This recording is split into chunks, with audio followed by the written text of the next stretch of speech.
Ladies, gentlemen, and friends beyond the binary, welcome to the Monday Discourse for today, August 10th, 2020. I am your host, Tristan Johnson, and for anybody that's their first time here, I'm just going to go over my streaming schedule real quick so that you can figure out what to watch and when to come back. So, All of this is going to be Eastern Standard Time, Toronto time, etc., etc. Should probably, give a few time zones, but Tristan's bad at being a YouTube or Twitch person. I stream on Mondays. This show is called the Monday Discourse, in which I'm going to have Mia Mulder on in just a second. And this runs from 12 to 2 every Monday. Then on Tuesday nights, 7 to 10, I have a more chill stream called Step Back Tonight. It's a longer stream. We play Jackbox games for part of it, and we have a little bit more of a relaxed experience. I like to make it the chill stream. And then on Fridays, we do the Reactor from 2 to 5, which is where people, you guys, send me content to talk about and react to. Fun genre that is always a good time, always good value. I go by he, him pronouns, and my work can be found at stepbackhistory.com or TristanPEJ on Twitter. My latest video came out a couple weeks ago. It's on the history of Puerto Rico. It's a good video. You should watch it. Enjoy it. It's cool. And my next video, which is going to be on the assassination of one President William McKinley, is going to be coming out on, theoretically, August 28th. So there's that. I'm in the research phase for it. But I just realized that there's something I can talk about too, which is I am starting a second channel this week, and I'm going to be doing the graphics for it later this week. But the first video for that should be coming out, and this is Phoebe, by the way. She's about to go do something else. The first video for that new channel should be coming out this Thursday. Inshallah. I'm filming probably very soon after the stream. So get excited for that. If you are an Amazon Prime member, because you're ready to watch, I think The Boys season 2 is starting up soon. So if you have Amazon Prime because you want to make sure that you don't miss The Boys season 2, I don't know why I keep doing advertising for Amazon Prime, but if you do, if you are part of the program, please, you get one free Twitch subscription every month, and I dearly recommend that you use it to support a creator on Twitch. Doesn't have to be me, but an independent creator on Twitch, because if you don't use it, the money just gets wasted, and if you do use it, you are giving people who are in desperate need of support, i.e. content creators, you're giving them the funds they need to keep life going. Like, for me, paying rent and feeding cats and stuff. Well, I don't think Jeff Bezos needs another, $3 a month or whatever. So, please, use your membership to its utmost. And if you do decide to support Setback History, I'll be eternally grateful because, bills. We had one example, we had a step stool at my old place in Toronto that went missing in the move, alongside the step back jacket, which I also have to replace, which is going to cost a pretty penny. And now I have these base traps. You see these things? These are base traps. They need to be hung up on the wall. But my new place has very high ceilings, so I need a step stool. So I had to buy a step stool today, and it cost more than I anticipated. So, you're helping make things like that happen. I think that's all of the things. I think I've covered all of the things. So, without further ado, let's get me on the horn. Let's get who you're really here for, let's be honest. Hello. You're here. Hello. Hello. Your microphone is weird. It is? For some reason, and I don't know why. Everything else sounds great, though. What is it? What is weird about it? So I don't know what's up. What's weird about my microphone? It sounds a bit weirder than usual. Like it's a bit muted. Are you using the same microphone you are for the stream? Yeah. Yeah. Oh, then I have no idea. Then Discord is as usual. Oh, weird. It might be Discord, actually, because I had issues last night playing Dungeons and Dragons. I'm just going to go back to my main camera so you don't see all the guts of my computer. And all of my audio things had been defaulted. So let me just make one change and see if it makes everything better. Hell yeah. And then I'll introduce myself. How's this? Oh, that's amazing. That's beautiful. So I was probably using the microphone in my webcam for reasons that I don't understand. That sounds right. Hey, everyone. My name is Mia Mulder. I'm a YouTuber who also does content. I do content creation. Wow. I hang out with Tristan on Mondays, usually. It's pretty fun. It's pretty fun. And then you make videos. We respond to podcasts. I do make videos. It's true. Yeah, this is the official Sometimes. Legal and Atheist podcast response stream. Yeah. That's what we do. But we have this is the Monday Discourse where we talk a little bit about discourse, which, oofa doofa, this has been a week. So it has been a week. So there's been two discourses. At least they're like unique and original discourses. Ooh. So the first one is there was a civil war over whether or not China, is China friendly ally that we must protect, or is China, putting Muslims in concentration camps? Yeah, I saw discourse around that, which is wild to me that someone would ever defend the. What's it called? The People's Republic of China, the POC, right? Yeah, The thing is, my first thought on that was like, I can't believe this is the first time I've ever been in a situation where being against the taking of indigenous people, putting them in camps, and basically stripping away all of their culture and identity, which is something that Canada did and is still doing. Well, it has a long history of doing. For some reason, opposing that is imperialism. Yeah. But well, anything that goes against the interest of something that has the word communist in it is imperialism. That's literally what Karl Marx and Lenin wrote, word by word. I'm also learning, one, Al Jazeera is part of the CIA.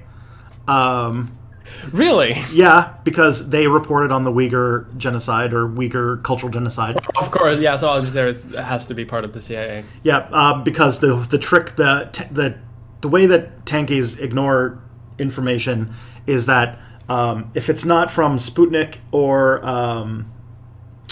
what's it called? I'm trying to remember what the Chinese state broadcaster is, but it's not from like those two state broadcasters. It's the CIA.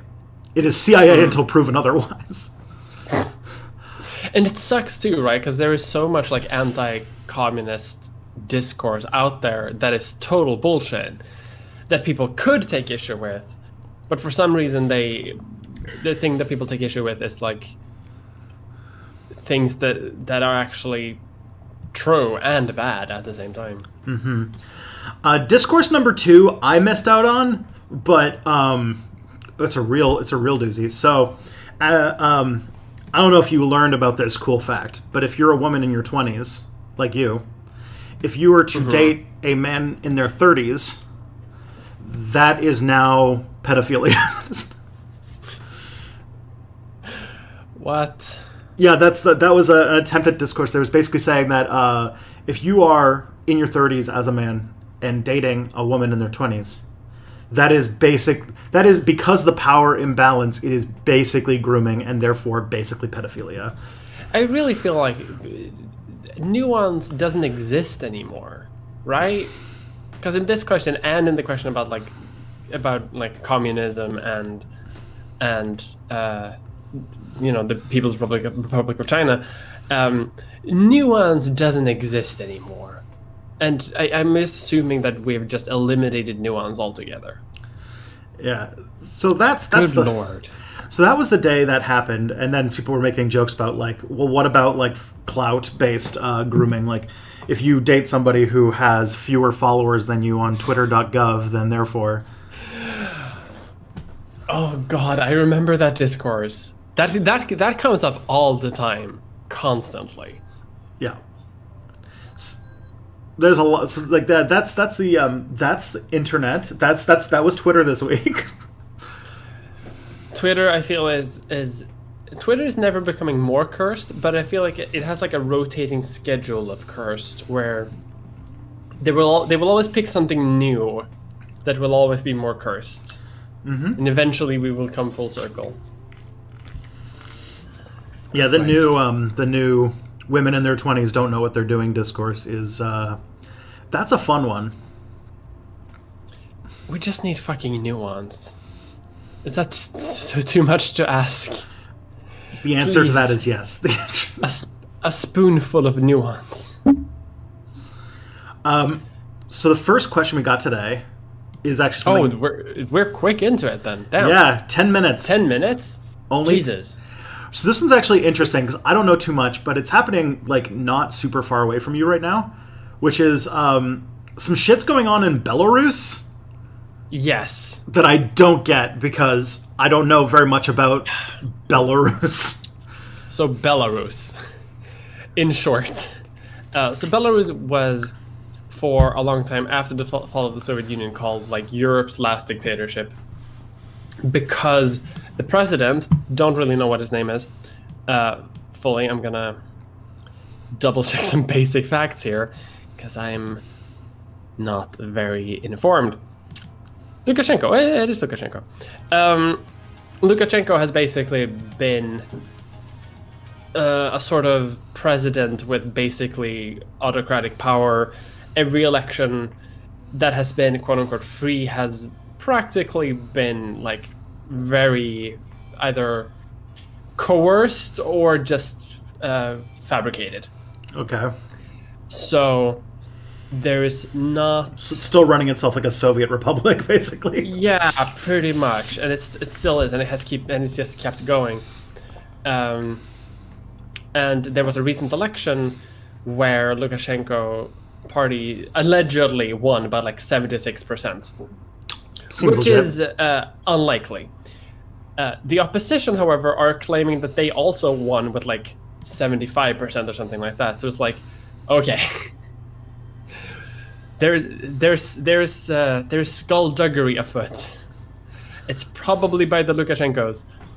Are you suggesting that someone who has been in power for over 30 years might be corrupt? Never. But yeah, so there's currently like big protests happening that are sort of demanding the resignation of a lot of the like Lukashenko cabinet, Lukashenko himself, new elections that will be like free and monitored. But these elections have happened like a long time before, so we're not really sure that it's actually going to go anywhere.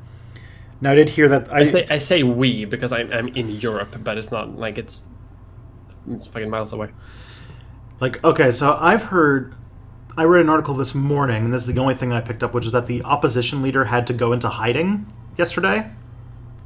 Oh, I wouldn't be surprised. That sounds like Belarusian sort of suppression tactics. So there we go. Life, yeah. Belarus. So that's what's going on in Belarus. So obviously, because that country used to be communist, critical support, therefore no criticism whatsoever. Nothing can be nothing wrong there at all. They're anti-imperialist, yeah. So whatever that word means now.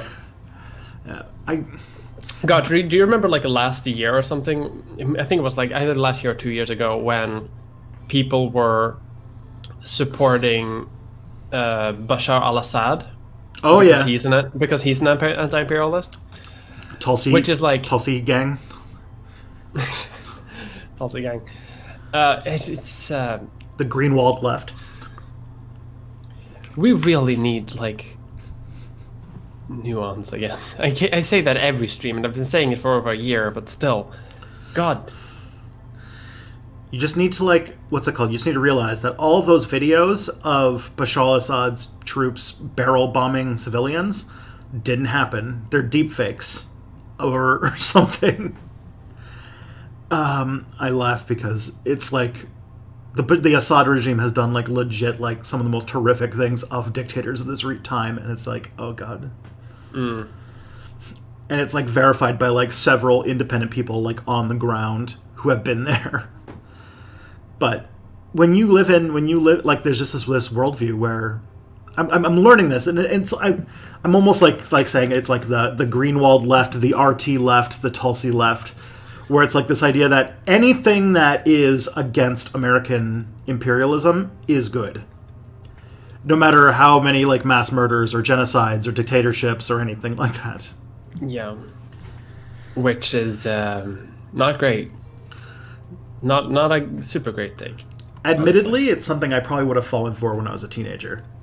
I mean, very much same. Like, even just as a younger 20-something, like, I can definitely see myself, like, 3 years ago using this sort of same rhetoric, which isn't great. But still, it's an understandable trap to fall into. Yeah, my leftist radicalization had a lot to do with American imperialism, and so I could very much see myself going down that line if I wasn't paying attention. Yeah, exactly. Okay. Why do LGBTQ activists, rights activists, say a person's gender and sexuality can't change over the course of their life? I've heard several trans people talk about how they feel those things have changed for them. I don't think every LGBT rights activist says that it can change over the course of their life. Like, there are many different views on like how sexuality and gender even operate to start with. I think to simplify for a mainstream audience, it's a lot simpler to say that you can't change your gender or sexuality, which is kind of true, but it's but that's not the same thing to say that those things cannot change over time due to any sort of reason. So but that's too much nuance for people who don't know anything about LGBT rights at all. So what people say to kind of simplify it is like, well, those things we can't change them, so we shouldn't even bother. So shouldn't bother trying. So that's why we should have rights. But if you go into like super nuance into it, it's like, people have sexualities that are fluid in terms of, they experiment and they find out new stuff. Maybe they grow out of things. Like, things happen, people age into and out of things all the time. Some people never change their sexuality, and some people change all the time. But that's too much nuance. And when you're dealing with like very acute civil rights issues, such as like gay marriage or trying to ban conversion therapy, which is bad, you don't want that kind of nuance, because that kind of muddies the water so much. So you kind of have to simplify it, being like, don't try to change it. And that's like the baseline, because you can change it, but it can change, which is a different thing. Yeah, you're like the perfect person to talk to about this, because literally like if you look at because I've done a couple videos on LGBTQ like history, and like I a little bit about LGBTQ plus history, just a tad. Just a tad, yeah, a little bit. And there was and before about the mid-century, things like gender identity and sexual orientation were not so much things you were, but things you did, and it started to. Now there was like obvious like pathologizing in that, but also it meant that a lot of people today who would probably be called like 100% gay or 100% or something like that were more like there was more bisexual people, for example, in like early 20th century. That was a lot more prevalent. But like by like the time the mid-century came, and a lot of like the kind of identity-based civil rights movement started to pick up.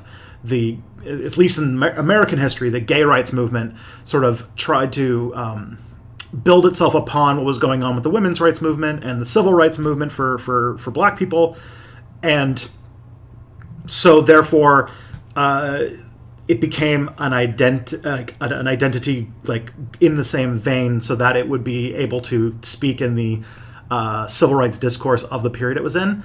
And now a generation or two has passed since then, and now that's sort of like baked into not only like behavior, but like the culture itself. Yeah, because it's a social construct. We social constructed. Yeah, and it's just like the social construct of it all has, as you say, baked itself into like even the mainstream view of gender and sexuality, even if the point of doing that hasn't really reached full fruition yet.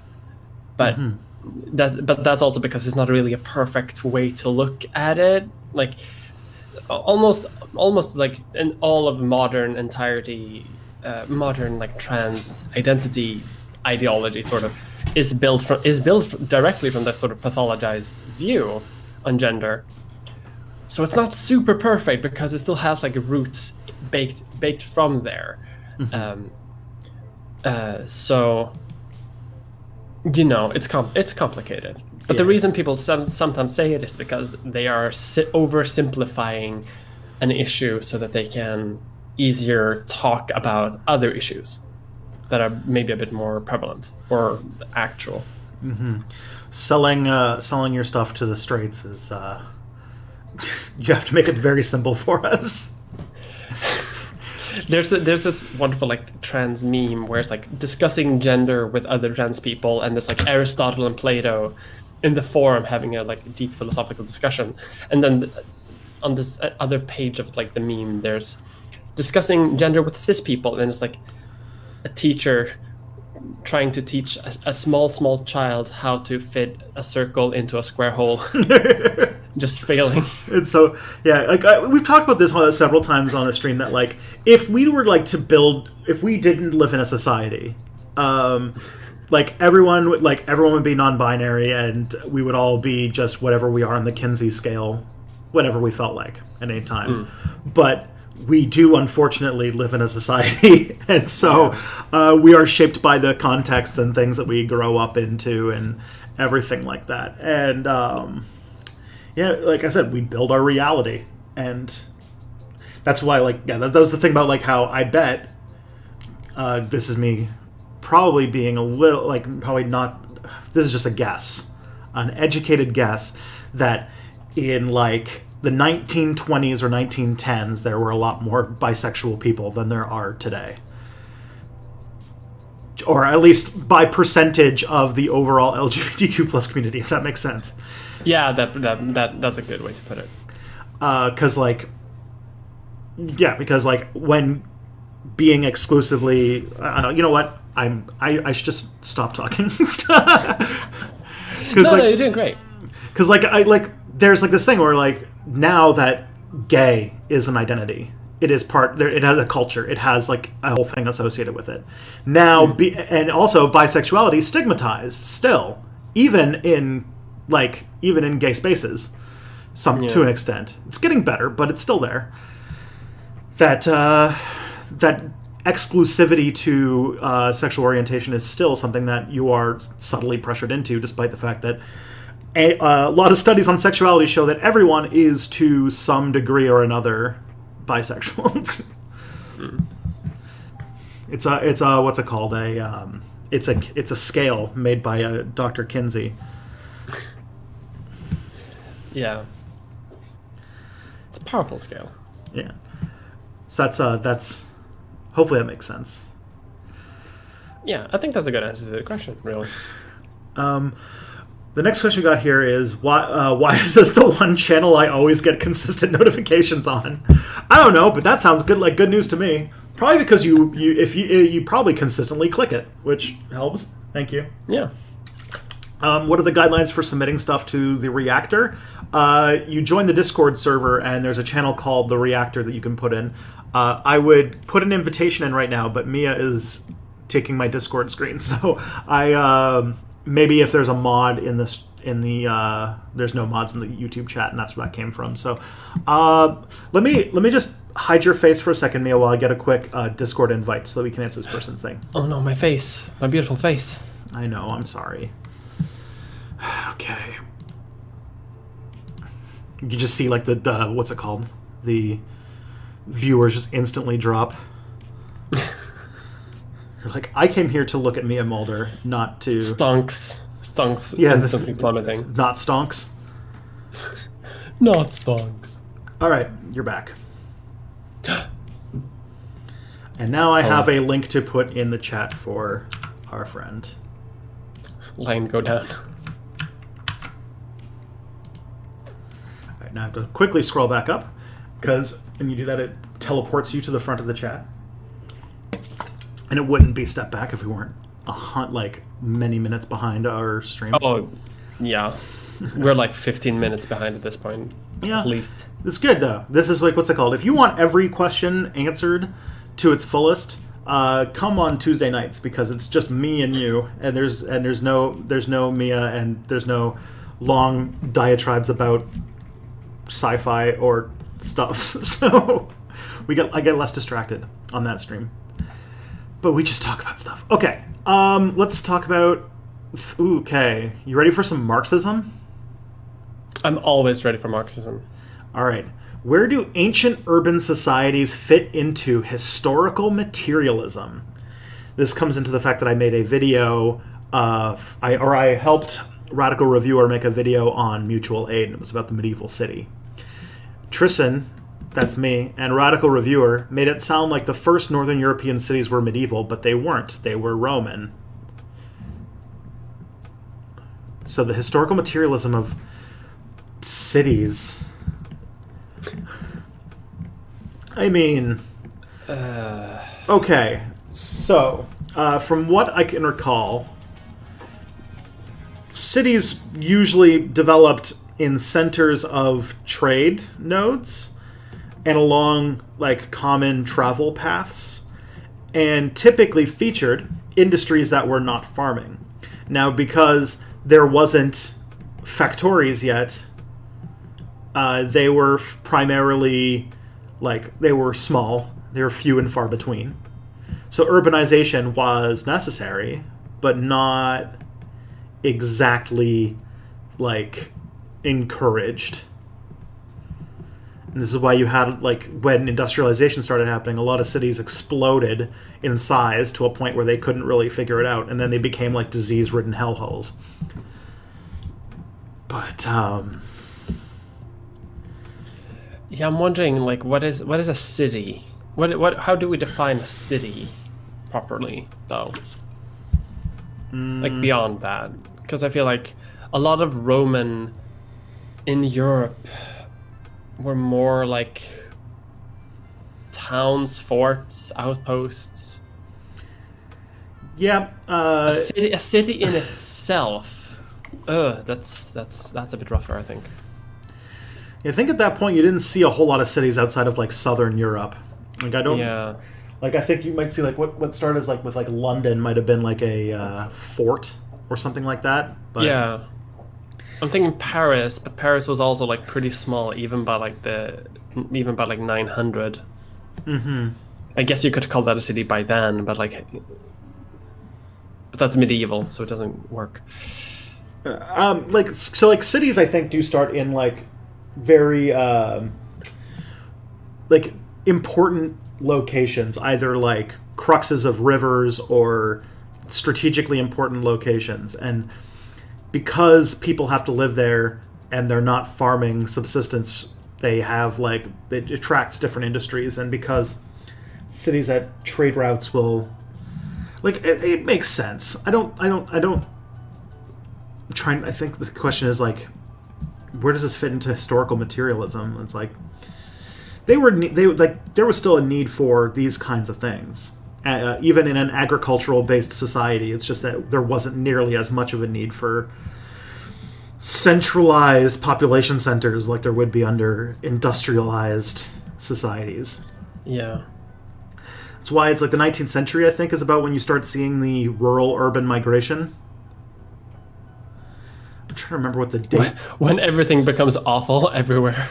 Yeah, I know for the United States it was the 1920s when you had more Americans living in cities than in the country. And I think it was not long ago, maybe 4 or 5 years ago, that the world passed that point. That tracks, yeah. Which, honestly, if you look at the industrialized societies, our future is going to be a few cities with vast oceans of space that nobody needs. Yeah. They'll just be robo farms. It's just going to be farmland and cities, and that's it. Mm-hmm. Yeah, there's really every industrialized country has rural areas that are slowly decaying in like post-industrial capitalism. People want to live in cities. It's because they're nice. What is this new channel and where do we subscribe? I will have links for that soon. Don't worry. When I start my new channel this week. Right now it's currently branded as a Dungeons and Dragons channel, which is going to change a lot. So I have to go do some graphics work and such. And then when that is done, then I will start telling everybody to go to that channel and subscribe. So don't worry. You will know. Okay. Although it's becoming like pretty... Oh boy. I gotta thank a few subscribers. We've gotten a few. Or a few followers, I should say. Feminist Critique, Mr. Judo 01, Super Dark 33, and Northwest Zande, Nwazande, 11042001. There you go. Expert pronunciator here. Also, just hit me again, because there was a video about it today. T-minus 22 days till Crusader Kings 3. God, that's at the forefront. Just 3 weeks. Just 3 weeks. We can do it. Yeah, we can do it.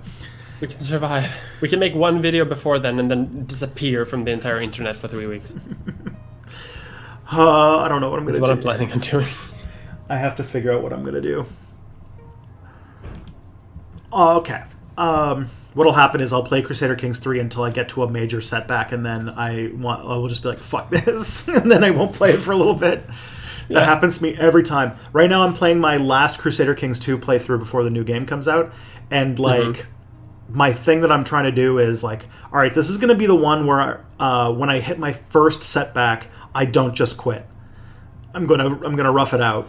And when you're the king of Wales that owns most of Britain, and then you get relegated to Duke and Count of the Isle of Man, while Vikings and the Umayyad Caliphate for some reason are taking over Britain, you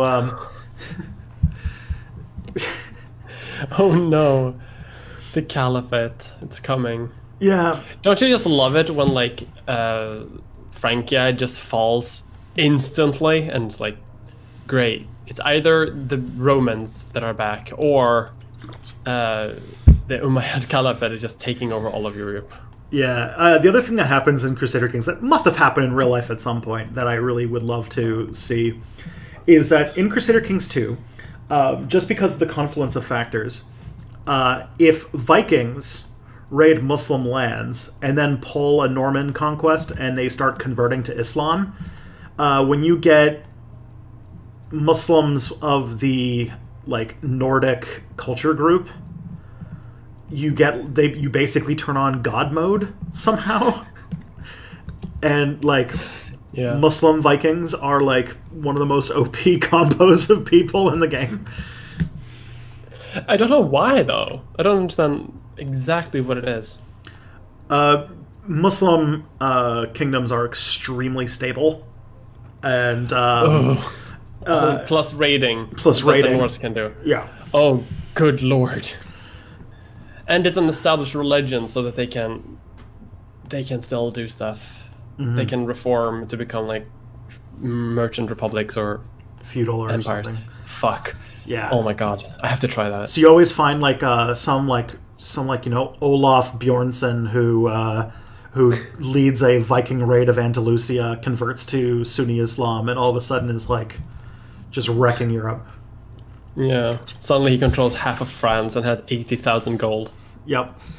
Do you think it'd be possible to have technologically advanced species that don't have an innate sense of compassion or for other members of its race? I asked that on a sci-fi subreddit a while back, and you and Radical Reviewer's video reminded me of it. So, like, could we have a species kind of like cats? You know, cats are solitary creatures. Could that become an advanced technological species? I'd say no. I'd say probably no, yeah. I mean, everything is possible in an infinite universe, but also I feel like cooperation builds a lot of the idea of compassion. Yeah. even like exploitative cooperation kind of builds a little bit on compassion, because you still have to like trick yourself into believing that you are helping other people. That's why capitalists think that they are morally superior, which is one of the ways it sustains itself. But if you have no regard for others, then I don't really see how you can evolve past the animal stage, honestly. Yeah, because advanced technology requires extremely complex cooperation. Like, if you look on our planet, the most successful species are humans, who are a weird anomaly, and eusocial insects.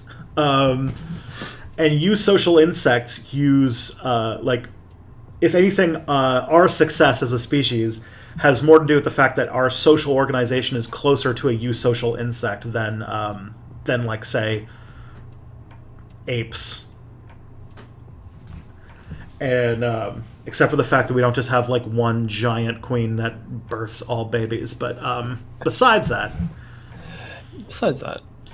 cooperation is overall a successful strategy, and in many ways, it's really the only one that gets you like past a certain point. And I can't see technology without that.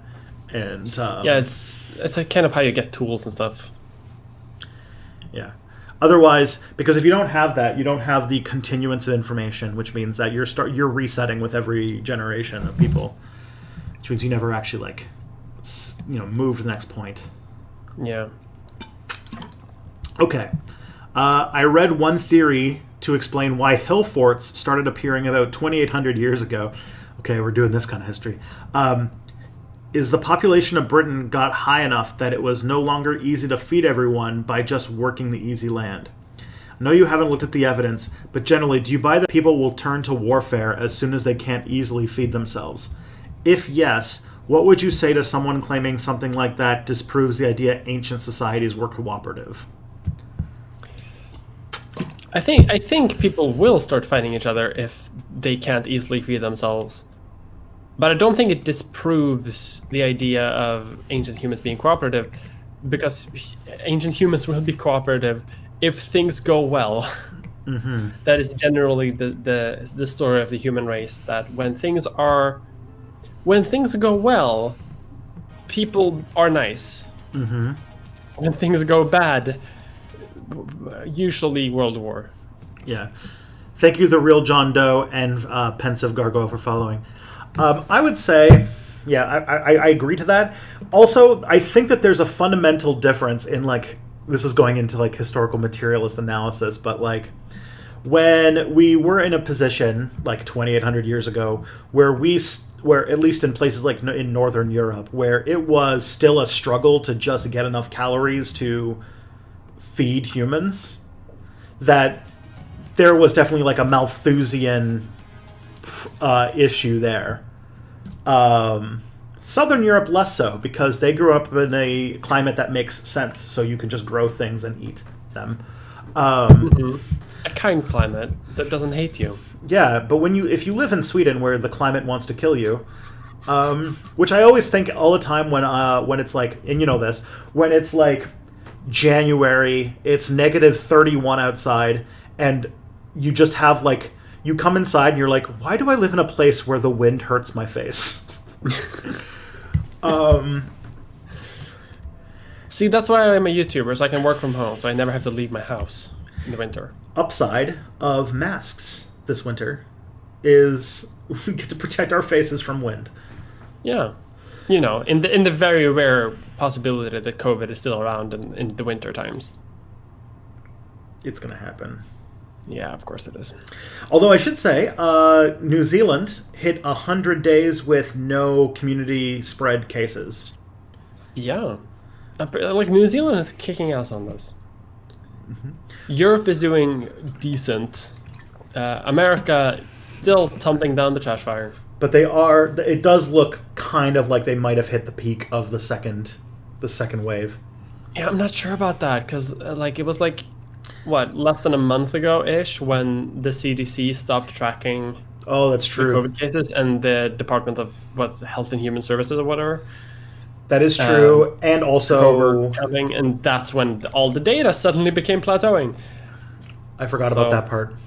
Yeah, like I think America is probably like plateauing a little bit, but I think they're cooking the books a little bit. That's true. Also, on that note, this bottle was designed for right-handed people, which sucks. But other than that, the other thing is that we haven't factored into the fact that kids are going back to school. I don't remember when Americans go back to school. For some reason, I think it's August. In Canada, it's after Labor Day, but after our shitty Labor Day, so it's in early September. But so like, because we're going to be sending our kids back to school, and I'm like, I can't. That's not going to last long here. Just you need one. Like, first of all, I'll get into this in a second, but there's already articles I've seen about outbreaks happening at schools in like the South, so yeah, it's already happening. In Canada or in Ontario, we're planning on going back to school next month, which is a terrible idea, but we have a right-wing conservative premier, so what do you do? They're doing a bunch of stuff, but one of the things apparently is that parents can opt out, and we're going to find out in about a week how many parents have opted out of sending their kids back to school. And if it's a lot, they might not do it. And I think that it's also one of those things where, like, you get one outbreak at a school, and school's over again. But yeah, America wouldn't let a little thing like an outbreak at a school stop them from number go up. So, of course not. Number has to go up. Yeah. So, do we explain hill forts? Did we talk humans essentially good, but also humans in desperate situations can sometimes be bad? So what'd you say? You became a robot for a bit. Oh yeah. Have we settled the question of humans generally good, cooperative, but humans in desperate situations of starvation can be bad? Yeah. I think that's a smart answer. Also, I think there were many reasons hill forts started appearing. Probably because more people means you got to protect your shit. Because in any society, even if things go good, there's going to be people who take stuff instead of make it. Mm-hmm.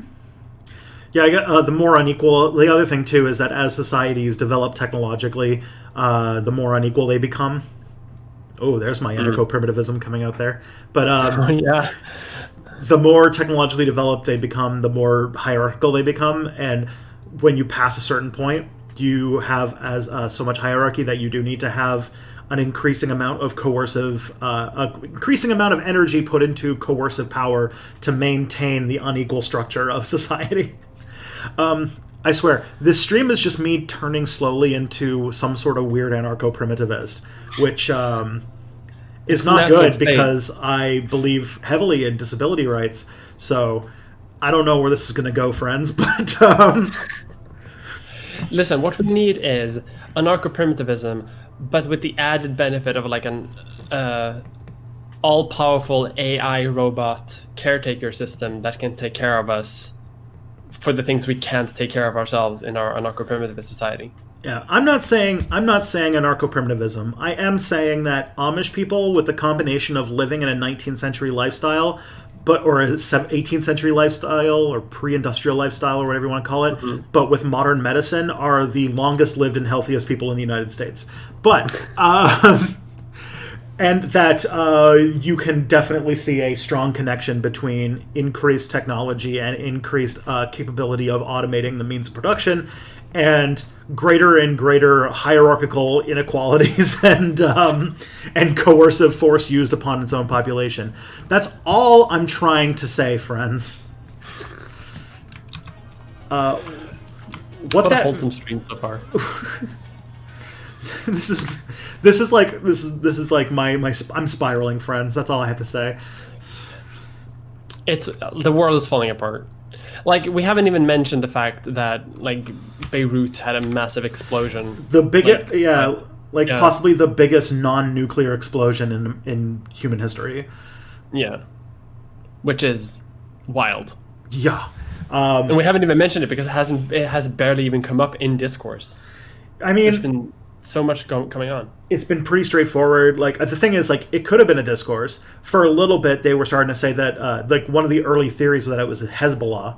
And I was actually quite surprised, because my thought was going to be that they were going to say it was Hezbollah. Then, when it was turned out to be an accident, which it did turn out to be, well, actually, it was negligence, but other way, that then conspiracies would start to come up that it actually was evil Muslims, but that the man, that QAnon or something, is keeping it under wraps. And so, therefore, bad. Or therefore, actually, it is Muslims. But what it turned out is it was, about 6 years ago, somehow, like several thousand tons of ammonium nitrate was put in storage in this warehouse improperly.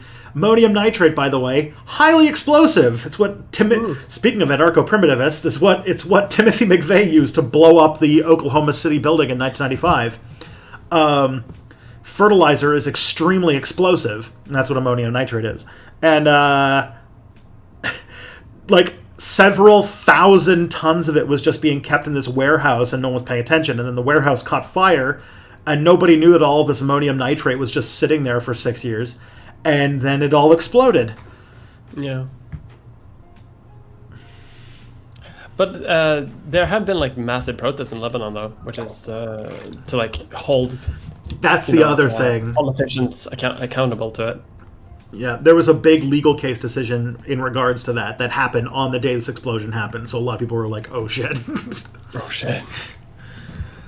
But yeah, it was just a very tragic accident brought about by negligence. I can't think of somebody who was like, let's store several thousand tons of an extremely explosive material in the center of a major city. The thing that I've been hearing about Beirut is that the port at Beirut is one of the key ports for importing goods into the Middle East generally, and that several Middle Eastern countries rely on the port of Beirut to basically import a lot of food, and that there's going to be some serious food security issues in the Middle East because of the destruction of the port, which is not great. Not great. I feel like we're going to see more discourse about this in the future. I didn't mean to derail the entire conversation about it. It just struck my head for some reason. No, it's a huge deal. It's like it's one of those things where it's like it's a huge deal, but it happened in a brown person country, so nobody talked about it for very long when they couldn't blame it on terrorism. About it. When they couldn't do a terrorism about it, when they couldn't say that they couldn't find a way to villainize brown people about it, they instantly dropped it. Yeah. Twitter doesn't care unless it's about ideology. Yeah.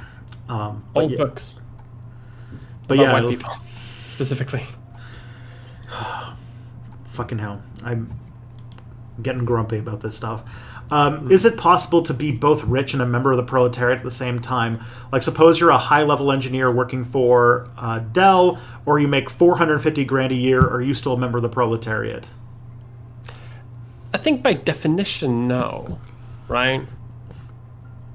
There's like if you want to go by classical Marxism, yes, they are a proletariat, because unless you own the means of production, you're a proletariat. Yeah. But there is, like, if you go into like more subtleties and nuance, like there's something called the petit bourgeoisie, which is like people who are basically not like just scraping by to live. Which is, according to some YouTubers, anybody who has more followers than me. I always love that shit. Like, did you see that one tweet? It was a little while ago, where there was a discourse about the fact that YouTube is stripping the ability to do community-submitted subtitles, and somebody was trying to get mad at Ollie because they're like, you have 800,000 subscribers, so that means you make about $800,000 a year. Oh, yeah, I saw that. And yeah, so that's definitely how that works. And you can definitely afford $1,500 every video to get it professionally translated into major languages. It's like, God damn. that was like, but like everyone like it just showed that there's a lot of people who have an extremely inflated view about how much YouTubers make. Yeah, very much so. I am still making below what would legally, if I was a working for somebody, I make below minimum wage still. Oh yeah, same here. Like it's people don't really realize that we don't earn that much money in actuality. Yeah, there was a lot of articles about how like YouTube has created like people with different level, like there's like huge discrepancy for YouTubers compared to other people, other celebrities, of like how famous you are versus how much money you make, to the point where there was this article where this woman who was like a pretty popular YouTuber was working as a waitress and was having fans trying to like talk to her while she was doing shifts at like a restaurant, and it was like, Yeah. oh, it's like a unique hell that only exists for YouTubers. But that's kind of like, yeah. So there's like a lot of things. There's also like so like, yeah, there is like proletariats who are petit bourgeoisie is people who own companies but also work at the company. So like I actually got that wrong. People who make 450 grand a year are not petit bourgeoisie. Petit bourgeoisie is like a guy who owns a convenience store and works there. Oh, okay. And so like they still a significant amount, they own the means of production, but still are fairly commonly like their labor Like still tied to it. Yeah. Like they still do labor. So I mean it's they're still proletariats, yes, I would argue, but that's just me. I mean, yeah, but not in the traditional usage of the word today, right? Mm-hmm. I mean, they would probably be classified more as like middle class people. Yeah, More like not really part of the like proletariat class culture consciousness, so to say, but also not really use. But also like sure they're not capitalists in that sense. They're not bourgeois in that sense. But they're I wouldn't say that they're part of the proletariat in itself. I would say that they're more like middle class people, like lawyers and doctors and stuff. Yeah, the professional managerial class. Oh god, but that doesn't mean that like you can be rich and work for the interests of the proletariat. It just means that you have to work for it. Their class interests don't align with like a liberatory cause because they would lose out. The other example that kind of fits this, like people who don't quite fit the strict class dynamic, are what's called the lumpen proletariat, which are people who are proletariat, working class people, but who, through superstructure and propaganda and stuff like that, are opposed to their own class interests. Yeah. And so this is like, poor conservatives, which there are way fewer than you'd think. There's like this media narrative that like Trump supporters are like these working class white people, but like, honestly, no. That Trump supporters actually tend to be pretty well off, and that class is actually like one of the larger factors determining who you're going to support. If that makes sense. Yeah. I'm going to talk so much about this in my video because I'm going to talk about how racism and class are super intertwined, and that capitalism and racism are basically the same thing. Whew, it's going to be a lot. I'm actually gonna talk about like labels and sort of political ideology in my upcoming video, potentially. So, excellent. Yeah. All right. The next question I got here is: so I've heard it claimed that something like as many as half of all Americans might refuse to take the COVID vaccine if/when it comes out. Suppose that happens, what will the U.S. government do if, like most of the rest of the world, you're not going to make your citizens take the vaccine? Fine, but they can't travel here. So could you repeat that? Yeah, it's kind of a weirdly written sentence, but what will the U.S. government do if, like, most of the rest of the world, they say you can't come to, like, America if you don't have your vaccine, but, like, half of Americans don't have their vaccine? I don't think America's going to do that, first of all. Yeah, that implies they're going to actually make a response. But I do think that there's a lot of time, like, given the way that this virus works, I can see, like, your status as vaccinated or not vaccinated is going to very highly limit the things that you can do. I mean, I don't know. America doesn't have rules because they're not a real country anymore. But like, I can imagine here that, like, you being vaccinated means you can go back to work and all sorts of stuff. But yeah. Sorry, I'm under attack by Cat. Yeah, I can see that. Yeah, we're gonna have the ultimate test of, like, post 2010s science, where we're gonna have to convince basically everybody on Earth to get a vaccine in this day and age. Yeah, that's gonna be hard, isn't it? Mm-hmm. COVID's just gonna be endemic, isn't it? Like, I don't know if we're ever gonna open the border with America. I think it's gonna. I think it's gonna be around for a long time. But when the vaccine comes out and it works well, I think it's gonna. We're gonna somehow take care of that quicker than we take care of other diseases. But it is as it says. It is like one of the more pressing concerns that we need to get rid of. So. Yeah, and we're also going to have a whole situation where the vaccine's going to be out for, like, the first problem we're going to deal with is who gets it first. Like, that's going to be the next few things. Yeah. Have fun. This is going to be a fun year, everybody. We have so much more fun things to go through in the next few months. We're gonna have a fucking election soon. Yeah, we're probably gonna get a vice presidential pick soon.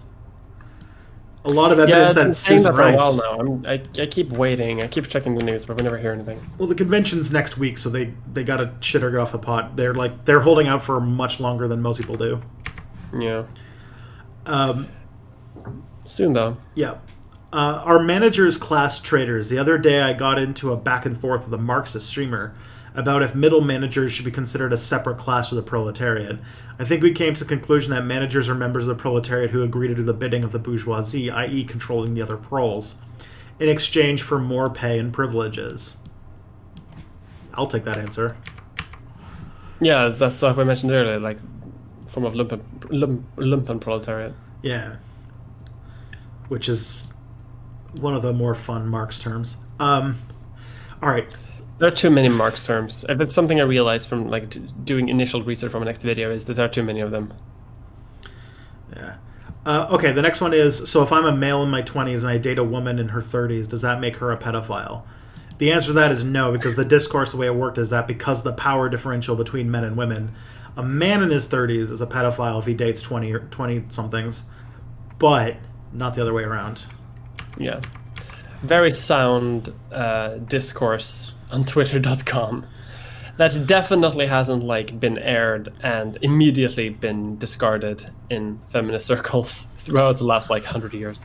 Yeah, because, like, I also remember that there's some really, really hardcore second wave feminists that are still around who are basically, like, 150% TERFs at this point, who have this is sort of, like, going down, like, radical, like, radfem lesbianism and stuff like that, where, like, there's, like, theories about, like, how there basically is no consensual sex between men and women because of power differential, and that, like, this is like stuff that people were getting into in, like, the late 80s, and it was this kind of shit that made, like, basically second wave feminism fall apart, like, because they realized that this was like part of, like, the sex wars, which is what was a way more fun way to describe pre-Twitter, which is, like, zines and stuff.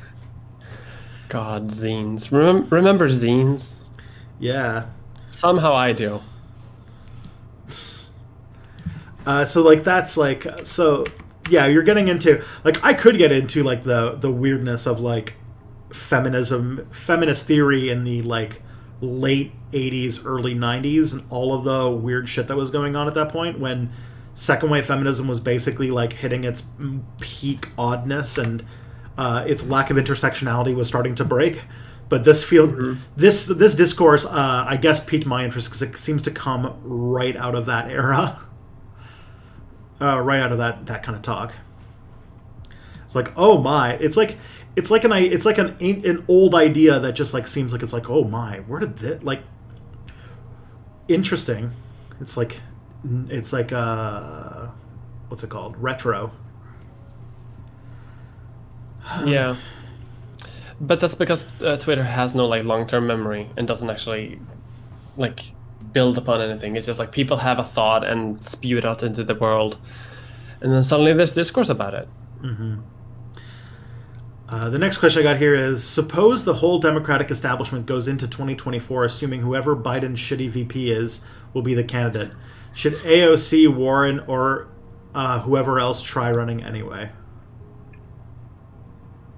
Yeah, but they will fail. Yeah. Like an incumbent, assuming that Biden... Because that was the question, right? Assuming that Biden wins. Yeah. Yeah, an incumbent always gets the primary pick. From within the party. Like, always, because they always support the current president. Like, I don't think it's ever happened that they've chosen anyone, unless we're talking about, like, in the 1700s or early 1800s. There was one time. There's one time where it came close, which was when LBJ was running for re-election, and the insurgent campaign of Robert Kennedy and there was another guy. I made a video about this, but basically, the Iowa caucus and the New Hampshire primary were so close. Like, it was a primary challenge for an incumbent, because like what happened is LBJ had thoroughly pissed off all the young baby boomers because of Vietnam.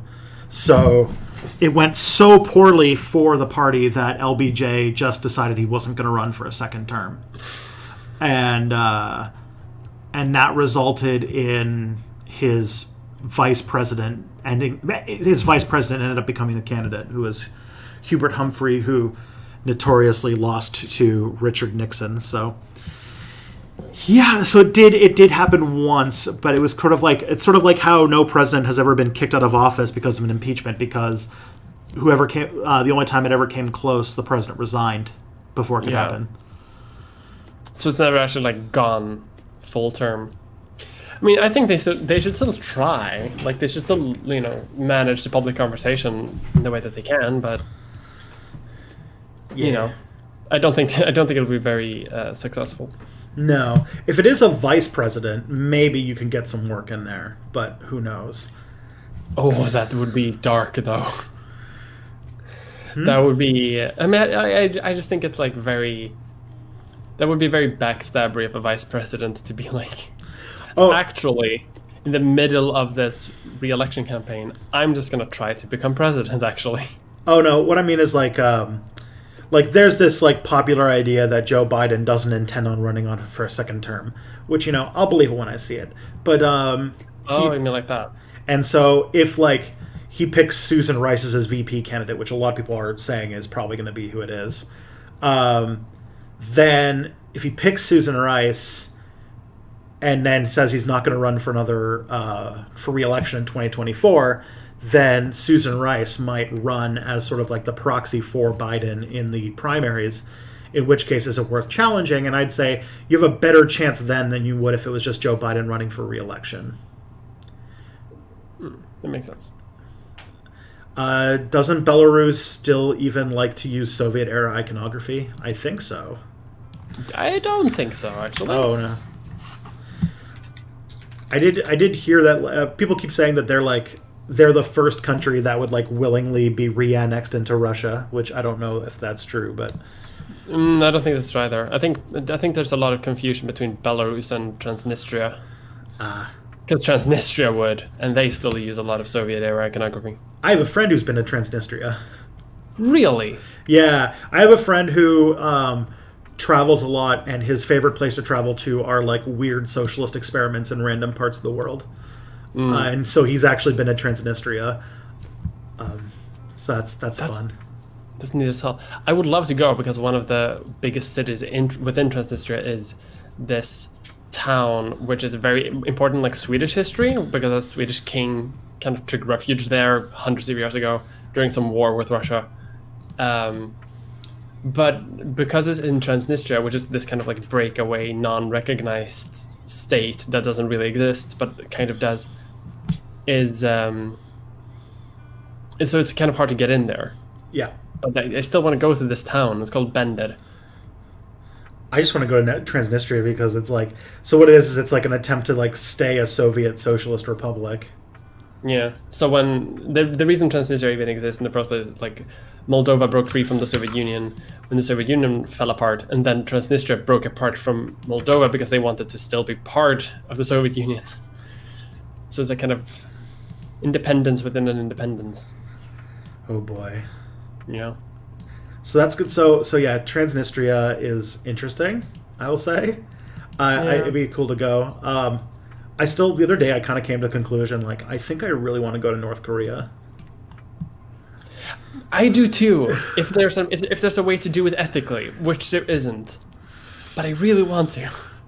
I really just want. It's like a time capsule of like kind of like Stalinist era, mid 20th century communism that you probably will never see once there's some military coup and North Korea just becomes sort of a mini China with capitalism coming back in a big way and stuff. Yeah. Next one, I have a question from Latipus with cheese, and it says Mia Mulder. Mia Mulder. Okay. If they'd gone that way in the 30s, how long do you think a fascist UK would have lasted? You said that those regimes don't last. Oh yeah, they're self-destructive. They would have burned themselves out because they would have gone to war. Fascism is an ideology that requires one, simultaneously invading other countries while spending a significant amount of energy killing your own people. Yeah. And the more people you kill, the more the more you try to define the in-group and out-group, because fascism sort of always requires an out-group. And so the defining of who is the proper in-group starts to get smaller and smaller until it collapses. It's an extremely unstable form of government. Yeah. The only way to sustain that model is, as you say, to make the in-group smaller, or to make sure that you have more people to count as the out-group, which makes fascism either inherently destructive or inherently expansionist, both of which is unsustainable. Yeah, and then once you take over the world, you start invading the bugs. The bugs, yes. Would you like to know more? Would you like to? Oh man, we just talk about Verhoeven for another hour. How long will this be? The stream is going to go until 2:00, so another 52 minutes or so. A while ago, I read a blog post by a woman who talked about having been bullied growing up because her parents are siblings. Do you think it's possible to have people understand that inbreeding is bad without that leading to the people who are inbred being bullied or discriminated against? We really set a ball rolling with the Carlos II discussion. Yeah. Typically, in a lot of ways, those kinds of children are regarded as victims. There's a lot of support groups for victims of incest and stuff like that. So that's already gone that way, I guess. Yeah. I don't know if there's a amount of, I don't know how much, many ways people who are the result of incest are typically treated like they're victims and not something to, because there's not that they're almost too rare to be systematically discriminated against, if that makes sense. Does that make sense? I don't know. It does make sense. I think it's sorry, I'm a bit distracted. Oh. Sorry, can you repeat that? Can you repeat just a little bit thing That like about the? victims of incest, like children of incest, are kind of rare enough to the point that like it's hard, like there's not much of like a systematic setup discrimination against them. Yeah, and I think that like for most people, you just need to be aware that like we can't really hold it against an individual who is the result of it, obviously, because they had no part of it. But we can still like strongly discourage it happening, if Yeah. that makes sense. And yeah, of course, like bullying and stuff like that, which is what this blog post was about. And it's like, yeah, kids are shitty, and we need to do stuff about the bullying behavior in general. I'm not exactly sure if this has to do with like incest specifically, because there's a lot of different identity groups that are targeted for bullying that we need to kind of have the talk about. Yeah. And she wouldn't be alone on that. Is Greenwald part of that? Oh, you're talking about like the rabid anti-imperialism? He is a little bit, yeah. I need to learn more about who he is. One of the most well-paid journalists who lives in Brazil and has a lot of opinions about cancel culture now. Oh no. How do you? They all do, don't they? Yep. How do you feel about bringing back the Danelaw and overthrowing the false Hanoverians in Windsor Palace? Yes. I mean, I think I should be put in charge, but Bring back the probably better leadership than Boris Johnson. But bring back the North Sea Empire. listen, it's bound to happen eventually. Everyone knows that's where history is going. Mm. The arc of history is long, but it tends towards Danelaw.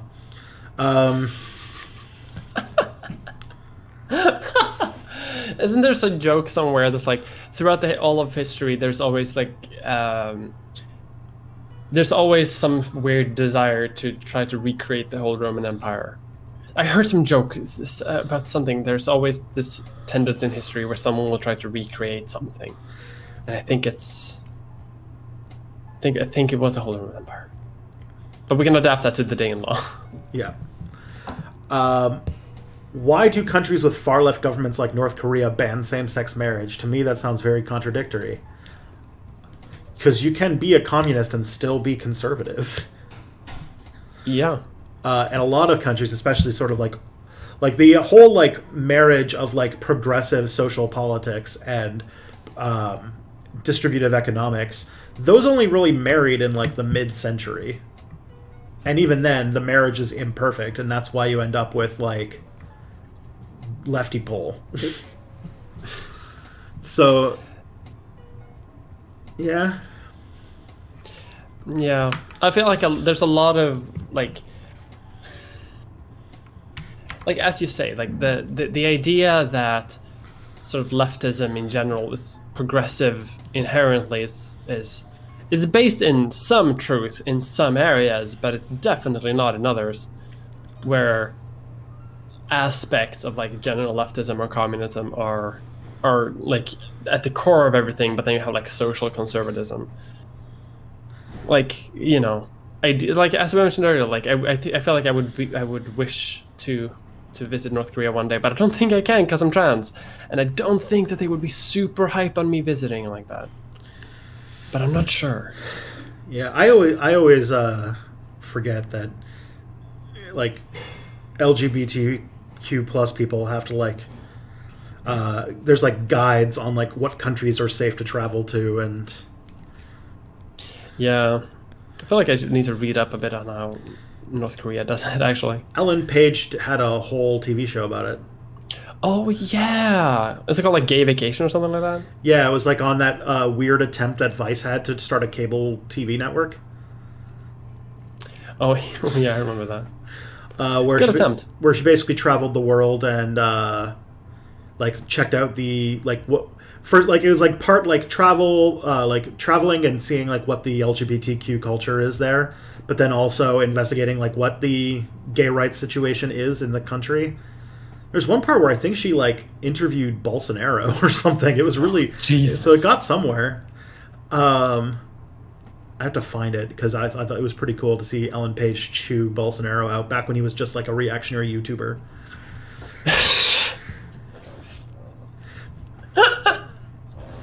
Sargon of Bolsonaro, is that what you're saying? Yeah. A Bolsonaro of a cad. I read this article about YouTube and Brazil, and about how like Bolsonaro's rise to power can be directly related to like the changing of the YouTube algorithm that led towards like longer session watch time and everything like that. Because people started getting more into like, you know, the whole Nazi funnel that we've been talking about with YouTube's recommendation algorithm. Yeah. So when they implemented it in Brazil, you can start seeing the rise of like medical quackery conspiracy theories and like the rise of the far right, which led to Bolsonaro and stuff like that. Ugh. It's not great, is it? Yeah.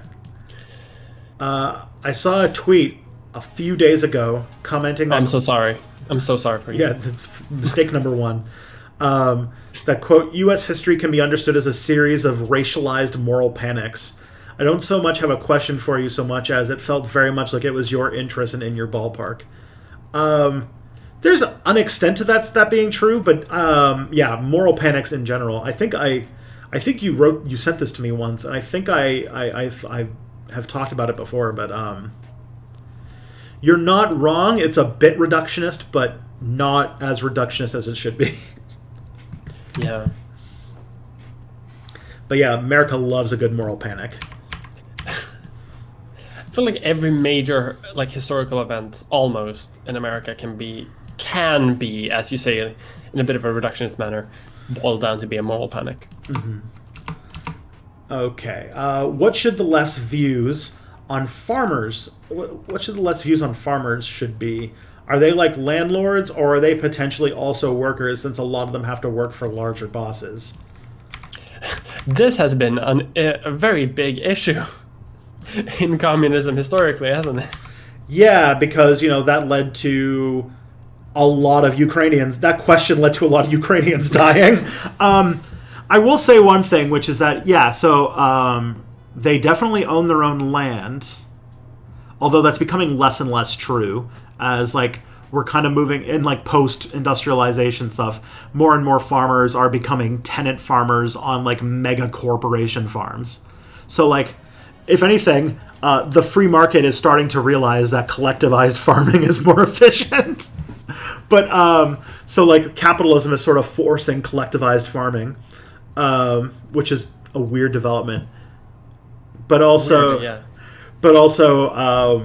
I would also point out that a lot of farmers are in tremendous amounts of debt.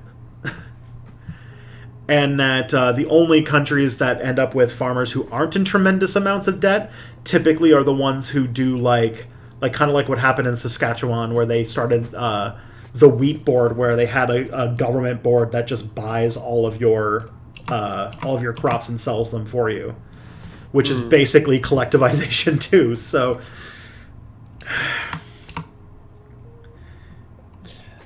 I don't know. Yeah.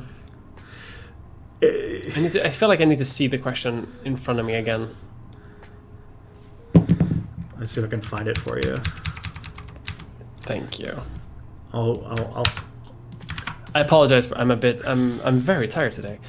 Should the less farmers even farmers be? They're like landlords, but they also work in a lot of other logical. Well, yeah,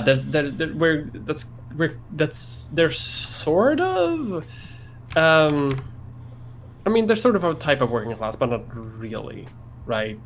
As we mentioned earlier. Mm-hmm. Oh boy. I don't know. I feel like I need to read more about like Russia in 1919 or something to answer this question properly. Mm-hmm.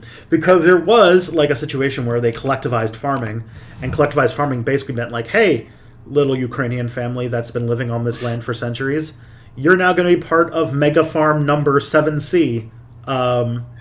So you have chosen or been chosen. Yeah, move please.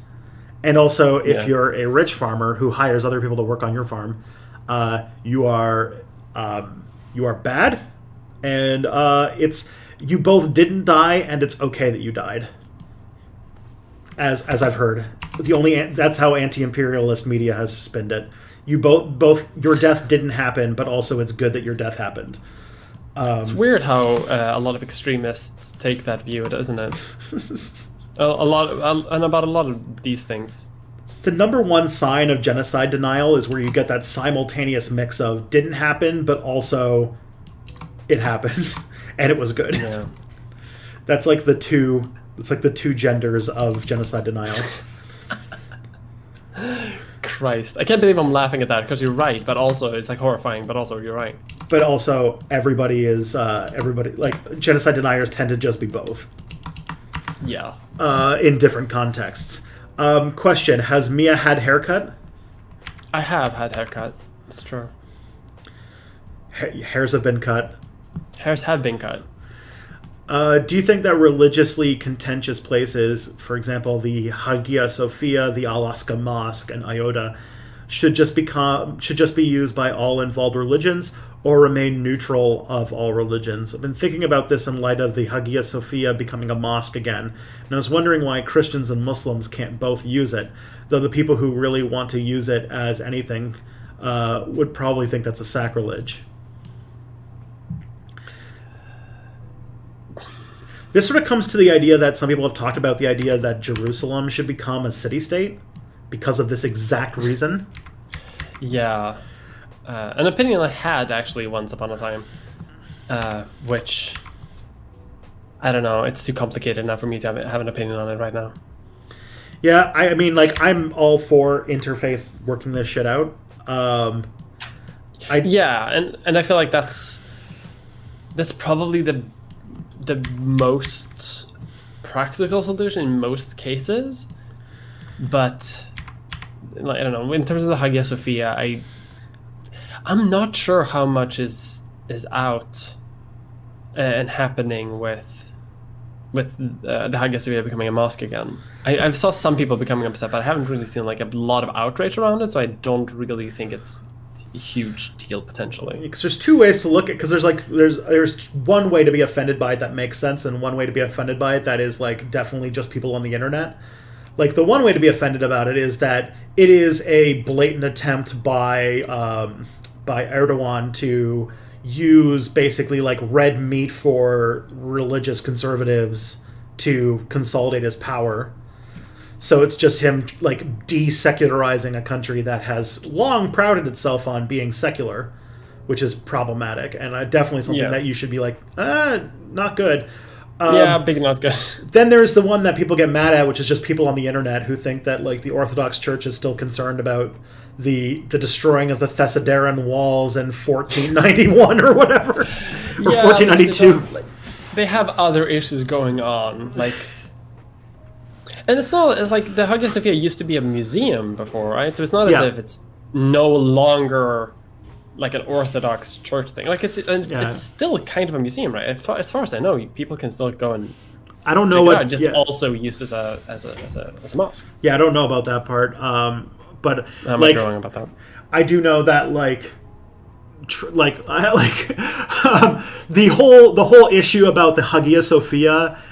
Between Orthodox Christianity and Sunni Islam was kind of settled when there were people like Sultan Osman I, not so much like today.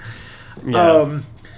Right now, the Orthodox Church is like extremely decentralized and in a million different places and have a lot of doctrinal stuff. But honestly, the solution to a lot of these things require like a lot of work and work with people who are in the faith. Like, the solution, the optimal solution, sadly, is stuff like how the Church of the Holy Sepulchre, which is supposedly the place, a church built upon where Jesus was supposedly crucified, where there's this just absolute 1,000-year-long weird agreement between the Orthodox and Catholic churches about how to share it, including the fact, and I can't believe this is true, the key for the church it has been bestowed to a single Muslim family because they were like, well, to settle this disagreement between Orthodox and Catholics, we're just going to give the key to a Muslim family, and they're...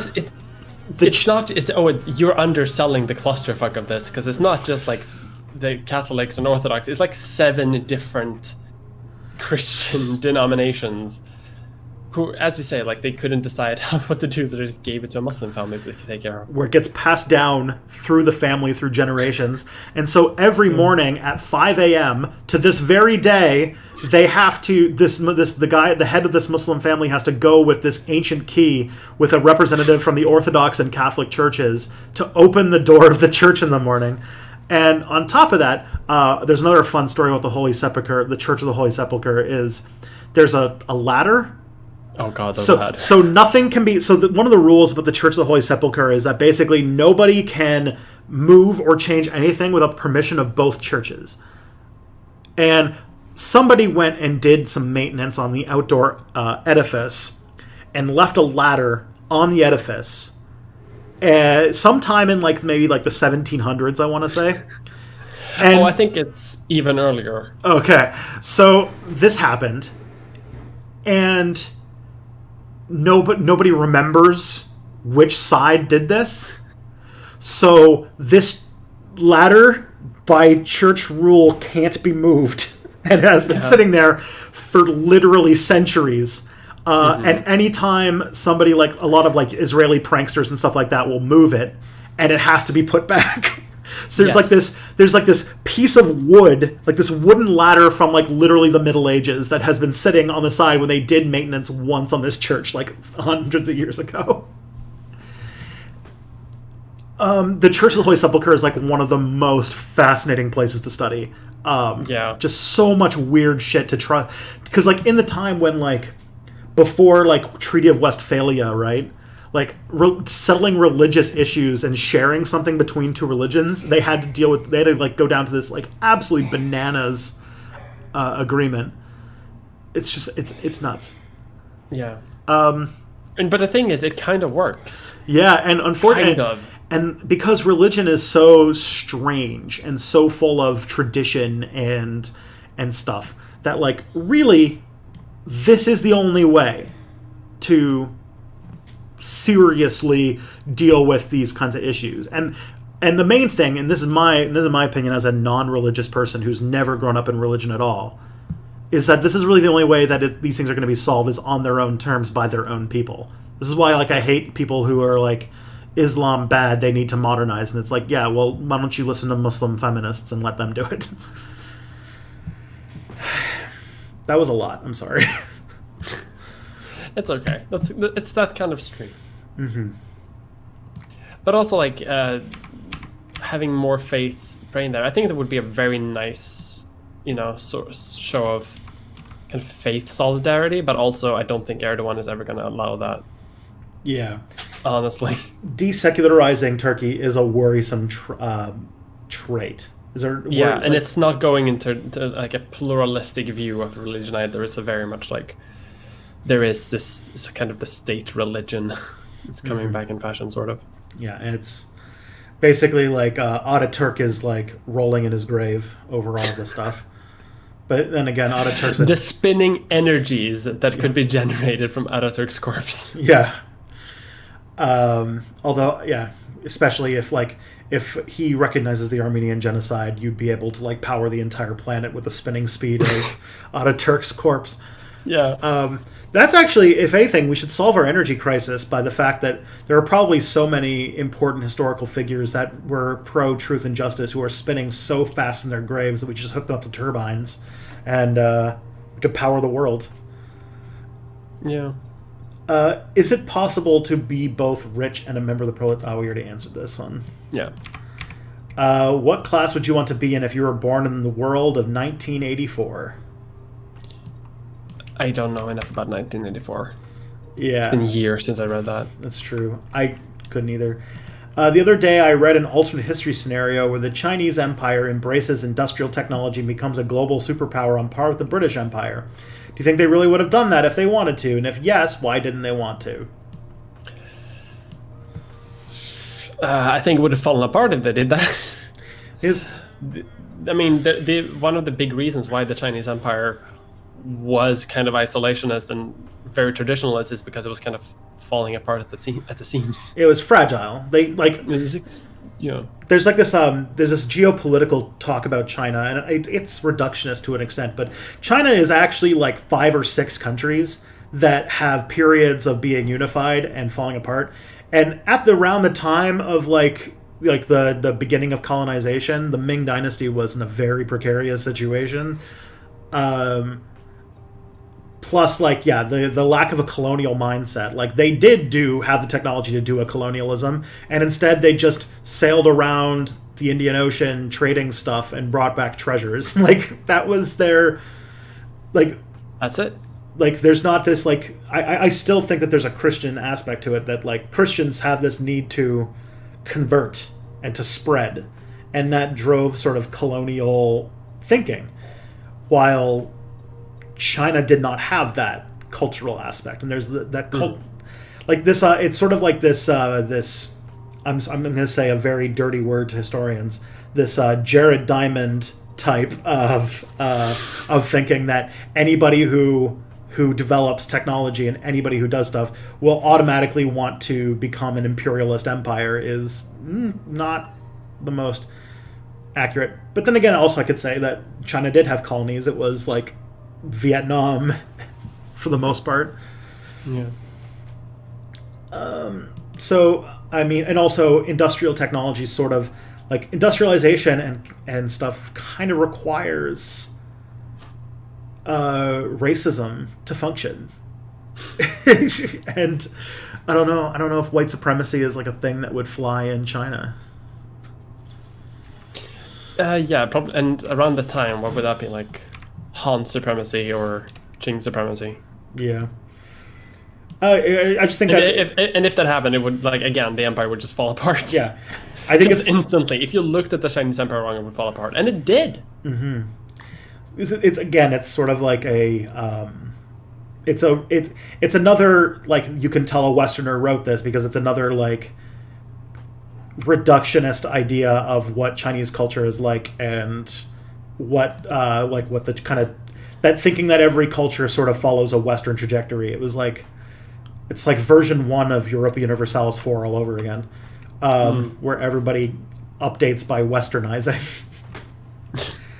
I got 2 more Mia Mulders. Good. This meme is spiraling out of control. I need to stop encouraging it. I have heard of this gender and sexuality. What is it? Wait, what is it? What is? What is what? What is where? What is why? No one knows. Mia ? Mulder. If Italy and Germany had Soviet-type revolutions instead of fascist takeovers, would Britain and France have rushed into World War II instead of constantly delaying the war? Oh, yeah. Oh yeah. Easy. Yeah, I mentioned this on the Tuesday stream, that, like, or on Friday, that, like, they were... the reason they tolerated fascism for so long was because of their fear of communism. For sure. Yes.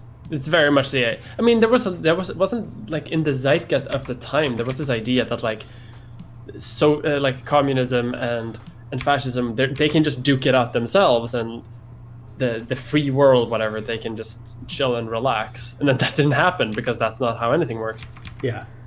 Which is why appeasement was seen as this sort of, like, potentially practical thing. It's like, we just give Hitler what he wants, and when things go bad, he'll just fight Stalin for it.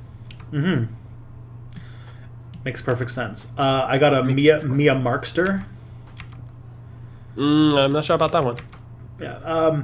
So suppose the dollar loses its status as the international reserve currency. Ooh, Mia has logged into the chat. Oh, God. What will that mean for the U.S.'s role in international politics? The other day you said you wish Canada was closer to Europe than the U.S. politically. Would that be easier to do if the U.S. had less control of global finance? So, yeah, 100%. Oh yeah. There'll be a lot of people who will say who will be interested. Turkey wants to join the chat. But yeah, I mean, if the dollar loses its standing as it is, which would be very hard to do, because there's a lot of countries outside of the U.S. that uses the dollar, and, like, a lot of, like, unofficial economies also run around the dollar. Mm-hmm.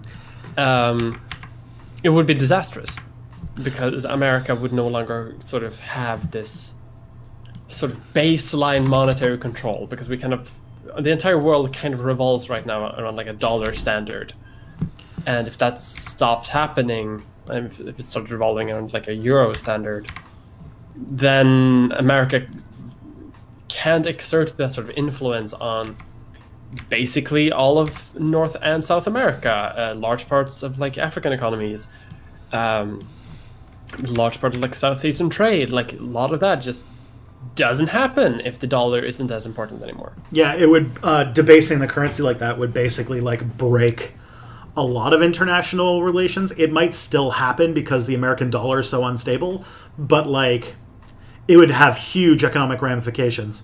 And for the US, I mean, I don't know if they'd be able to use their financial situation to fund a globe-spanning empire that basically controls everything. So that would be a difference.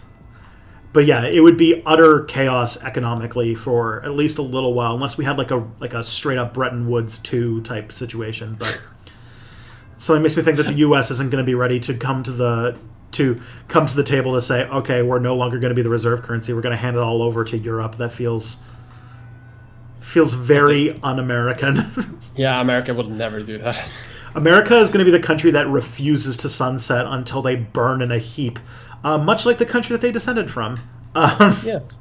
Which is why I'm foreseeing a similar fate in the long-term American experiment. Yeah, just this slow decay.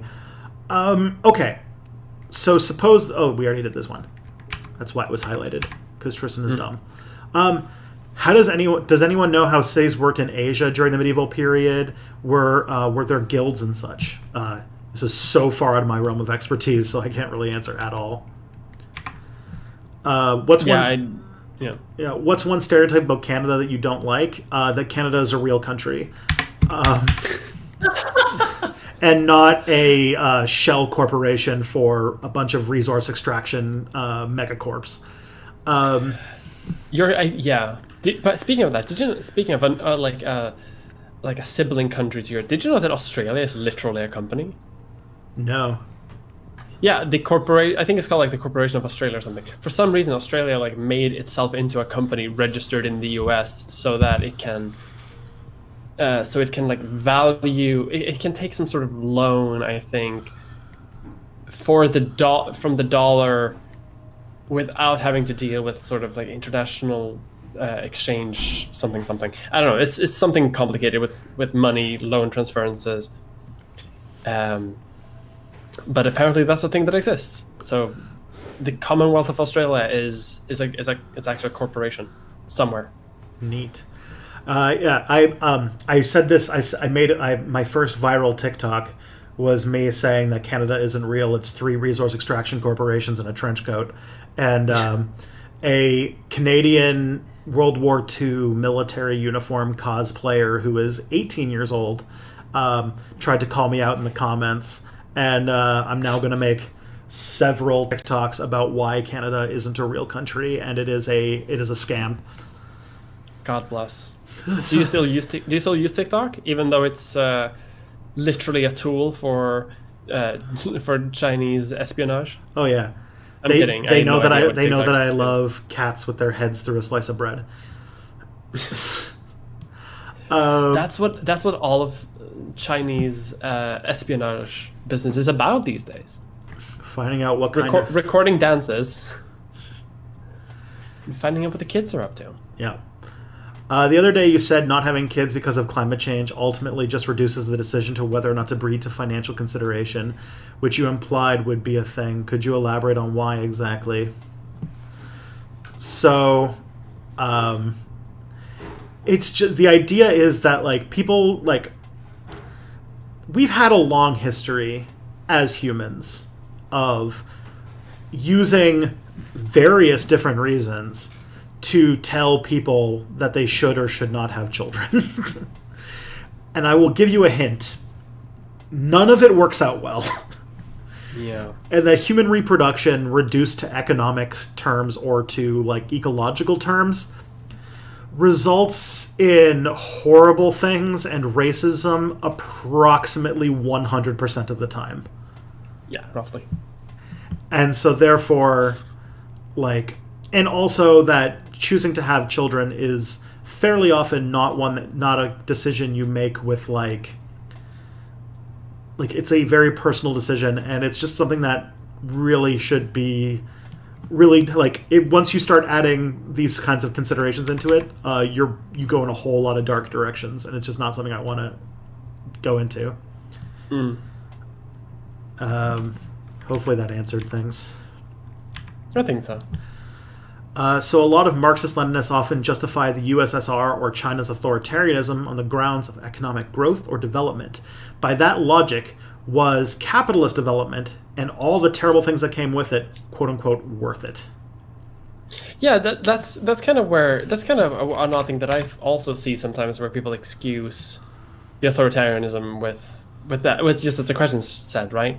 Because that's the exact same argument that capitalists use as to why capitalism is the most moral system that exists. It doesn't matter that of all the poverty because of economic growth, because number go up, because line up, stonks. So I don't get that. Mm-hmm. And I would argue that you can still criticize the authoritarianism of the Soviet Union, because I don't think the economic growth was sort of dependent on that. Yeah, and there's oh, sorry, continue. No, keep going. There's like a line of authoritarian communist apologia that sort of relies on, oh, we did bad thing, well, you did bad thing, so therefore you can't say anything about our bad thing. And as a leftist, I'd be like, hey, maybe we should get out of the business of doing bad thing. I feel like that's the more productive way to do it. Yeah, because I feel like leftists have, like, since the 90s basically done that strategy, right, of being like, well, you're also bad, like, as you say, hasn't really led to a lot of like progresses in like international leftism, honestly. This sort of, you're also bad, so we're not as bad, like, that's not really how to drive a successful leftist agenda. Mm-hmm. We're supposed to be the good guys, friends. Yeah, we're supposed to be the good guys. Let's be good, actually. Not just marginally less bad than the other guys. And like the good parts of the Soviet Union, which, you can't talk about, nuance exists. Those aren't dependent on the authoritarianism. Like we can have the good that exists in all of our ideologies, and we can like avoid the bad. These things are possible. Mm-hmm. We don't actually have to time travel back to 1933. We can actually make something new that works better. Yeah. Good answer. Okay. I hope that was a good answer. I have no idea. I'm so tired. I have no idea why I'm so tired. Marxist-Leninist number go up.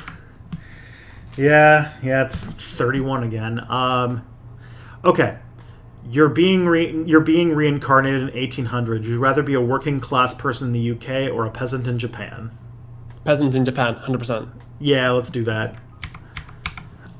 Sorry, I do not want to be a working class person in industrialized, England? Was it UK? Yeah, it was UK. Yeah, fuck that. Absolutely not. I would rather not breathe coal dust. I would rather work myself near death in a field than like live in an apartment that barely fits myself, and with like eight children. Yeah, that all have black lung. All have black lung. I only get paid in beer. I still have to pay rent. Fuck that. No. Yeah. What's your most right-wing political view? Really depends upon what your definition of right-wing is, but I guess the most contemporary one that I would say is I'm way less anti-gun than most, like, left-wing people, like most liberals. Mm-hmm. Like, I'm way, like, I'm very much for, like, hey, if, like, people of color should, in America especially, should probably arm themselves, given how dangerous their life is. And that, like, I'm very much like, but I think that's becoming more and more of a mainstream opinion and not necessarily a right-wing one. So, yeah. But that's all I can think of. Do you have one? Not really. I mean, if I do, I'm not really gonna share it on stream. It's your secret love of stocks. My secret love of stonks. I do love stonks. That's true. I do love finance. I have a weird thing about finance. I almost joined r/Wall Street Bets a few years ago and started doing Wall Street thing. Thank God I was too poor to do it. But I do have a weird love of finance. Sucks I'm not rich enough to actually do it though. Mm-hmm. If I was rich, if there was a stonks video game.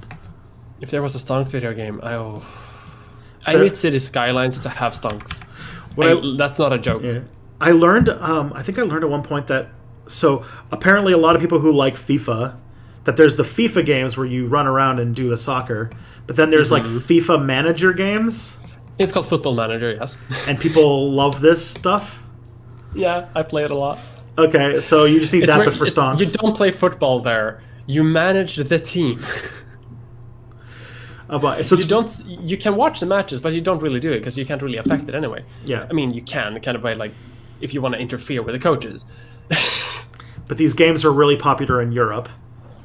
Yes. And it's another one of the games that are released in Europe so that Europeans don't go conquering the world again. You're like, look, here's a group of people you can manage. Yeah. Here's a bunch of fictional computer people that you can tell what to do, so that you don't go taking any more cities for 99-year contracts.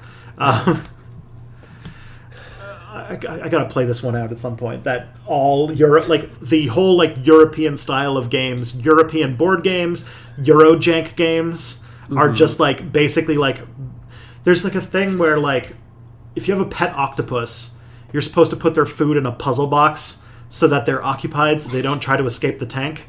Europeans, it's like we just keep making more and more complex board games and video games about managing spreadsheets so that they don't do another colonization. Yeah, that's why Paradox Interactive exists. Yeah, so it's a CIA. Give us catharsis. Yeah. God, I love this. We have to make this into a joke in a video sometime. It's true. Okay, do you think that Jacinda Ardern's Labour Party will win a majority? I don't even know who Jacinda Ardern is. No, me neither. I can't even guess the country. We are in a Paradox game and New Zealand is the player character. That's why we're doing so well. Makes sense. Mm-hmm. All right. It's the New Zealand Labour Party. Yeah. I mean, she's doing well from what I hear, right? Yeah. I can't speak like because every time I say like, oh, this person seems like they're good, then I'll get like a message like actually they're racist, and I'm like, oh fuck. That's why I try to hesitate from saying. Okay. Didn't notice you were left-handed, Tristan. This is true. I don't do anything the right way. It means that I actually took a long time to learn how to write, and I took a long time to learn how to tie my shoes. I'm still kind of bad at it because both my parents were right-handed. They still are right-handed. I don't think they've changed. Okay, let's see. You are absolutely welcome to be chatting here. 255 is in fact not a mod and can't tell you what to do. Oh dear. What am I missing in the chat? There's a lot going on in chat. Yeah, I can't really keep up. It's going by real fast. This is like a different thing. But I'm just trying to find questions. Mia, how do you think returning to school will go in Sweden? I will start at university in September. This is from Sir Zhao Zhao, who is a Swede. We never closed schools. Unis have closed a little bit, though, here and there. But it's been very individual to the universities. As far as I know, the government hasn't closed down like all universities in general. But there is a... yeah, the universities themselves are kind of dealing with it as far as they... like on their own, sort of. I think it would go well, though. Like, Sweden has basically somehow magically dealt with Corona. It's weird because there's actually like articles about like how Sweden's like doing surprisingly good right now for some reason. Yeah, and like it's doing well now. We still have like 10 times the death rate of our neighboring countries because we fucked up so deeply in April. But now, having done no change at all in that time, we're doing fine. And I don't understand how it's going. I think it's just relying on so many deaths. But for now, like the last few weeks, it's fine, and I don't understand how. It's magic. The Viking ghost must have come back and fixed it for us, because God knows our government didn't. I think that you guys skirted on like strong institutions. Like you have a strong and robust healthcare system, strong and robust workers' rights, so people who got sick could take days off. Like my guess is that has to have been what contained it. Is just the power of the Nordic model. Just by sheer Nordic will, the Nordic model survived the plague without doing anything special. Spite, refusing to bend to the wills of healthcare ministries. Because like I'm about to record a video right after this about COVID, and like every single country that had to make a strong response to COVID did so by basically putting in stuff. Like putting in programs that Sweden did like in the 60s. Yes. And so it's like America's like, what if we did sick leave? And they were like, perish the thought, while Swedes get like 200 weeks of vacation a year or something. Yeah, we get crazy amount of sick days. We get sick days, vacation days, paid vacation. There's all sorts of shit. So it turns out the more social democracy you are, the better you do at COVID. Turns out the cure was social democracy. Yeah. Why are people back in school in early August in the U.S.? I don't know. I know that Americans generally go back to school in August. Like they get, because in Canada we get July and August off, while in America they get June and July off, and I don't exactly know why. Okay, here's the question that really will define the stream. Why are people just commenting Mia's name? I don't know. I think a year ago or something, I made a joke because Ed Balls tweeted out Ed Balls. He just tweeted out his own name, and people now it's known as like Ed Ball Day, and everyone just tweet Ed Balls at Ed Balls. And I just made, I think, a similar joke because another YouTuber who I don't remember who also did the same thing, just repeated their own name, and I was like, haha, that's funny. I'm gonna do the same. And then people started doing it. And I've kind of been like, haha, that's a funny meme. And I kind of like retweeted my own name occasionally because it's fun. Like, it's a fun joke. Now people do it all the time. And I still encourage it, and I need to stop. It's an addiction. But it's so fun. The first reply was Mia Mulder, followed by the reason is Mia Mulder. Yeah. I don't know though. It fucking works. People keep tweeting it. Yeah. If I tweet it more, I get more patrons. I'm doing something right. There you go. I'm gonna kick you in the shins if you get too anarcho-primitive. Fair. Please stop me if I ever become an an-prim. My brain just keeps going down these bad directions, and I need to be stopped. Okay, what is Mrs. Stipback History doing now? Like today, she works for a non-profit, and she's in meetings all day, basically. Like all day. Like the Swedish model of having meetings all day. Yeah. So I think she's like in meetings basically until like 7 p.m. Jesus. Yeah. Does Sweden use the major-minor system? No. You take a course. I guess it would be a weird way to you can, when you go to university, you can either just do courses. So to get a bachelor's, you need to have a certain amount of points.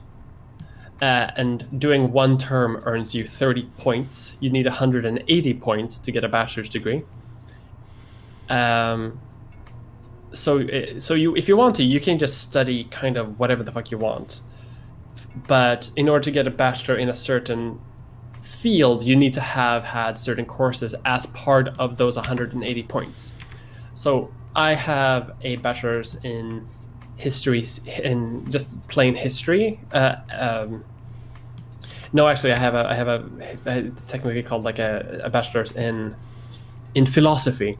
But it's part of that is I have two courses that are both like the main course, which is history and history of ideas. And so I studied history A, which is 30 points, history B, which is another 30 points, and history C, which is another 30 points. So that's 90 points. And that's all I need for that. Then I need another, I think, 60 points in another history-related subject,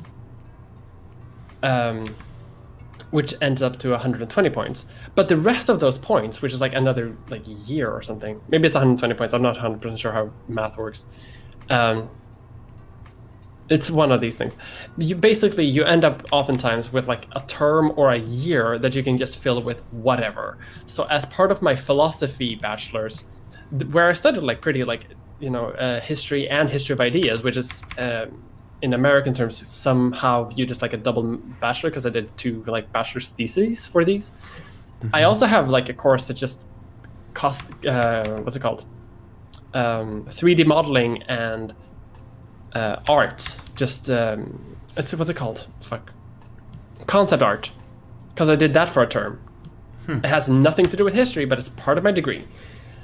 So you can say that like that was my minor, but I didn't like choose that when I started studying. You can you can do courses, or you can do as I also did, because they're not mutually exclusive. So you can do a program. So I went the historian program. Where you just study history. There are a few courses that are exclusive to the program, but you can kind of decide what the program is on your own. So every term you sort of put in what you want. Kind of yes, but kind of no. Mm-hmm. Yeah, I graduated from university in 2013, so I don't remember. I don't remember much of this either. It was a long time ago. I got my bachelor's in 2016. I dropped out of my master's in 2018, so I have no idea. Yeah. I made a mess because I had very, very low grades in high school. So to go to university, I had to take this like upgrade program at a local community college, which had a deal with the university I went to for my undergrad, so that all I had to do was go and do my major and graduate. So I only went to university for 3 years instead of 4. And even then, I took a very light course load. So, yeah, I don't know how university works, because I just did that and then finished school and then went to grad school, where it's its own thing. Is university typically 4 years in the US, in America, for bachelor's? It is in America. There are 2-year and 4-year programs. 2 years are more like vocational things. 4 years are like your typical academic degree. In Canada, that's interesting. In Canada, it's the same except for Quebec, because in Quebec they their high school goes up to grade 11, which is around the age of like 16, 17.